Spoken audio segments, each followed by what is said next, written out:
Happy Friday. Thanks for joining us. Anu and Igor, we are the owners of Vinousreverie Wine Merchant out of Walnut Creek, California.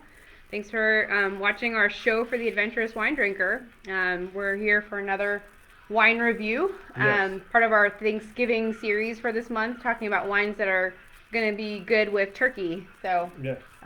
or also wines just that are great in general. So, Yes, cool. and this wine, what a story to this wine. So Yeah, it's a good one. Yeah, it's Valtellina. Show us the pictures. Yeah, I'm going to show off the bottle. Yes.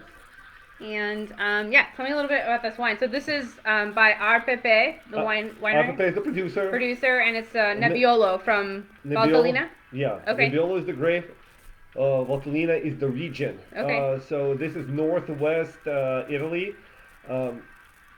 The most famous Nebbiolo-based wines are Barolo and Barbaresco, made from the Nebbiolo grape, probably the great grape of northwest Italy. Mhm. It's very powerful and tannic grape. Typically, Barolo is the most famous expression of it. Right. And typically, it's a wine that needs a long aging before you can actually drink it. Just kind of general rules, at least 10 years from the vintage. And let me stop you for a second yeah. because I didn't realize this. You had to explain it to me. So Nebbiolo is grown in Barolo and Barbaresco, which Yeah. are villages, right, in Italy? In Piedmont. In Piedmont. Northwest Italy. Okay, yes. so I used to think that they were interchangeable with the word, Nebbiolo, but that's not it. It's just Yes. where they're popular, where Yes. they're grown. Okay. Yes, yes. Cool. Well, it is interchangeable. You can? Barolos are Always Nebbiolo. Nebbiolo? Yes, They don't grow anything yes. else in Barolo? Yes, Okay. Nebbiolo is not always Barolo, but Barolo is always Nebbiolo. Okay. Yeah, so, and it's a grape that actually struggles outside of northwest Italy. Okay. They tried to, there's decent examples in California, in Southern California. Palmina Winery actually is probably the most famous name that I know that tries to make it. I think they tried to make it in Australia with varying degrees, but the most famous examples, really 99 kind of percent rule, are in northwest Italy. And most people associate with Piedmont who drink Barolos, but actually these Alpine Nebbiolos from either Alto Piemonte or in Lombardy. So Valtellina is technically in Lombardy region. And let me show you. I got the map. I know. I will post a picture of the area later. It's actually really beautiful. So it's very. Yeah. I mean, when you say alpine, it is extrally mountainous. I mean, we're going to talk about the details. It's Yeah, just fascinating. yeah. So we're talking about central North Italy, and so if you zoom in, is the circle right here, Valtellina, in the vicinity of Milan, but really close to the Swiss border. So. Okay. So that's kind of the overview. So yeah, let me. We have a bunch of notes here on the actual Valtellina region. You probably could pour the wine while I kind of go over the details. Well, I've started, Yes, so I'll yes. pour you some. So this is fascinating. So Valtellina, it's kind of like long, sinuous alpine valley, and it's bordered by different Alps. So I have to read them out: Bernina Alps, Rhaetian Alps, the Ordos Mountains, and the Orobi Alps. So it just sounds fascinating. All over, Yeah, yeah. all over. It's just like zigzags, and it's very mountainous. So it reaches. So it's in tiny plots, and the plots go from 750 feet to 2,500 feet. So it's very high. The region is very close to Switzerland. So a lot of people say, even though it's part of Italy, it has more economically and geographically in common with Switzerland than it does with Italy. In fact, a lot of cantons from Switzerland actually were controlling the region from the 1500s to the 1800s. And the interesting part, one of the trade parts that I read about is that there was a trade agreement between Italy and Switzerland that required the Swiss importers to buy Valtellina wines. So when the agreement ended in 1980s, they stopped buying the wines, and the region kind of disappeared from. They started forming more apple orchards there than actually vines. They didn't have wine buyers? Yeah, but it started kind of going back into fashion. I think really in the last 20 years.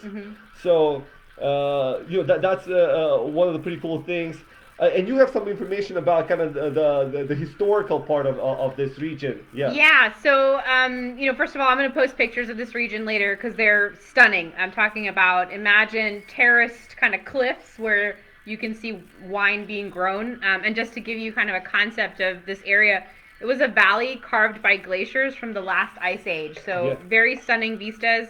And because we're growing grapes on these such sheer surfaces, the way they've done it is they have kind of terraced stones that are they're basically retaining walls made of stone, but they're very special, and they're some of the terraces date back to the Middle Ages, and it's actually that area is called a UNESCO World Heritage Site because there are not enough stonemasons Yes. available in the world to rebuild it. So if this if this area crumbles or they're not maintained, basically it cannot be rebuilt. So it's terraces. Yeah. So you probably could Google the pictures, or you could post it. I'm like gonna post after. them, yeah.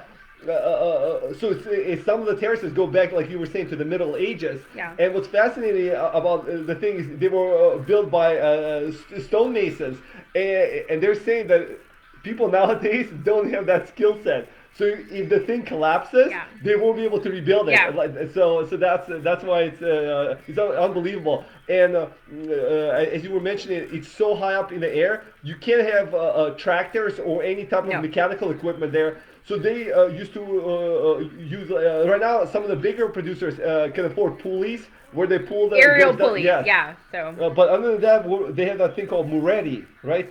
baskets. They literally Baskets. hand harvest the grapes in baskets because it's just too steep. It's So, too. yeah. They say that it's heroic wine picking. Yeah. So it's so dangerous to pick grapes from these regions. Yeah. And the Nebbiolo, you're right. The aromatics here are unbelievable. Yeah, it The- smells really great. Yeah. We'll taste it and we'll get to tasting notes. I'll give them in a second. But before we do that, I did also see a note that the terraces date back to the Middle Ages, but they have found evidence that wine has been grown in this area like from 2 millennia ago, before the Romans. I don't even know what that means, but that Yeah. just sounded very impressive. Yeah.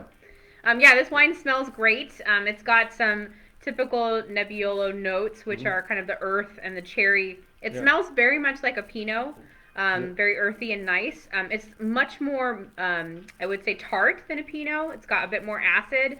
And then what's very nice is it's got like a cranberry, rose, earth, tobacco, Yeah. maybe a little leather in there. So very nice flavor. Surprisingly, would you call this medium or light? It's like I'm not quite sure. It's like, a light medium. It's like light medium. Yeah. It's a very nice wine. Well, I was showing the color earlier. I think you can even tell on the camera. It's like a cranberry, I guess, dark cranberry. Yeah. I'm not sure. Yeah. My color palettes need work, I guess. But yeah, it's a really great wine, and I would pair it with risotto, with like duck or sausage or Yeah. something. It would be delicious. So a great wine for your Thanksgiving table. And then I saw some pretty good critic reviews on this wine. So Jancis Robinson gave Yes. it 17 out of 20, which Yes. is a very high score for 17 her. plus. So I don't know what that means. Like A++? Yeah, It's like I would say like 92 points on a 100 point Okay. scale. Yeah. Okay. Cool. So. Um, But speaking of Jancis, once again, the way she captures the grape is so fascinating because she called Valtellina Nebbiolo specifically. She compared it to Riesling in this kind of delicate aromatics. Okay. And I was so fascinated because you were comparing to Pinot, and she took it a step further to a grape I think is the greatest grape, and that's Riesling. So that's quite a compliment, I think. Yeah. And just this fascinating backstory about these wines and how you were saying it goes back a millennium.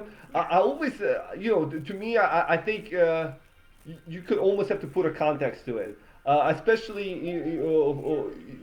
if you're used to drinking California wines. Yes.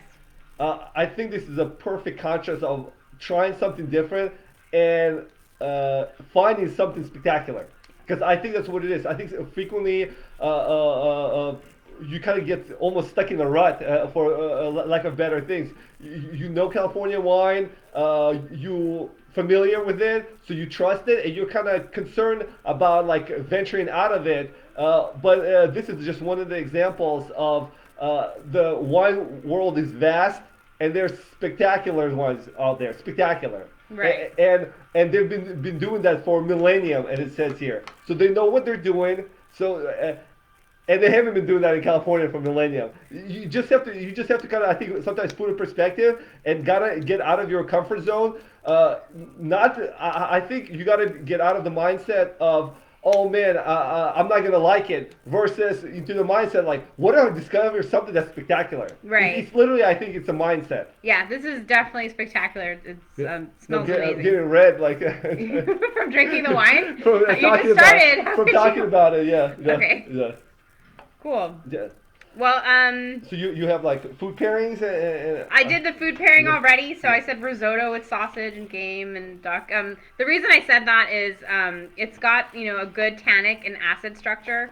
So from a foodie perspective, it will kind of cut through salty and fatty foods really well. So that's why I said risotto, because risotto is generally rich.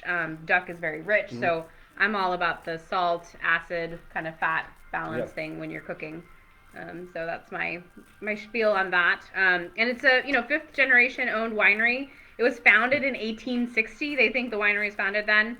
And there was a whole history about Yeah. how in 1973 the family basically, I think they sold off parts of the vineyard. But then in 1984 they repurchased it, and then in 2004 the family got together to work on it as a group. So Yeah, no, yeah.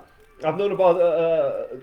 This is the first producer from Valtellina that I found out about it. Now I know more producers, and so I think at least hitting the U.S. market, they were kind of the first, pioneering producer to hit the marketplace. But yeah, these wines are like spectacular, and they're really, treasures of the Yeah. of the wine world. And for more details, actually. If you go to our product page on our website for Yeah. Alpine Nebbiolo, there's I put a absolutely fascinating article by Forbes magazine that I think will intrigue anybody who reads it. Okay. It's just how fascinating these particular Valtellina wines are. So Right. check that out. And then the other thing is, guys, if you know anybody else who's ready to geek out about wine, tell us about our show. How much fun it is, and you just come forward it to our website and check out our social media page. We'll be doing more Instagram live shows. Yep. I'll be inviting a lot of the people that I work with in the industry for more like fun conversations about wine. So, Hashtag wine geeks, right? yes. Okay. Hashtag drink different as our motto. Yeah. Okay, awesome. Well, thanks, guys. Happy Friday. We'll see you next week, next Friday. Yes, guys. Have a safe and happy Thanksgiving. Yeah. All right. Take care. Thank you, guys. Bye. Bye.